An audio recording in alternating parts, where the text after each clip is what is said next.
So the Cybex Balios S Lux has been updated for 2023, and I have to say that this is the first time with any Cybex Gold line model that I'm actually really excited to see it. Being in Norway, it may likely come to take a while before it gets here, as happens with most models, but since we can't actually get our hands on the stroller yet, I thought I'd make a little video going over 3 things that I can see from the advertising, demo videos, and the description of the model on Cybex's website that suggest to me that the Balios may possibly have gotten better. And first off, and most obvious, are the new suspension-loaded support struts, which are actually promising for a couple of reasons. Firstly, in that they'll likely provide much better shock absorption than the rather minimal springs the Balios had before on the rear frame. And secondly, because they replace the much less substantial, flat support struts that were there before, and were always a bit of a weak point in my opinion, in terms of not providing sufficient support for preventing the rest of the chassis from loosening up.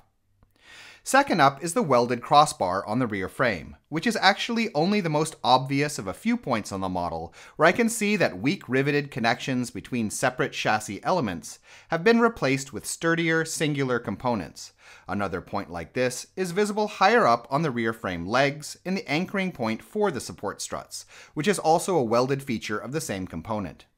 Using welded elements like this makes for fewer points that can loosen up, causing the stroller to feel unpleasantly rickety down the road, and also indicates a most likely better quality and thickness in the bars themselves, which is the third thing that seems exciting with this model, in that in all the pictures and video footage that I've seen, the bars do seem to be a bit thicker, which is not something one can know 100% without touching the model. This sort of thing can be cheated visually, but would definitely contribute to a more rigid, sturdy feel.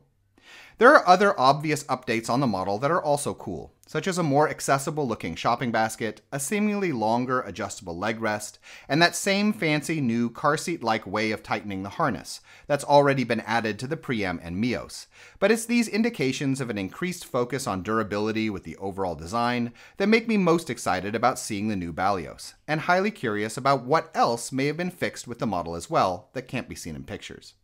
As soon as it makes it here to Norway, we'll be sure to do a full review, and until then, we'd appreciate it if anybody who's seen the model would let us know what their impressions are in the comments. In any case, we hope you found this video interesting, and if you did, please subscribe, as this sort of support really helps us to continue making videos in the future.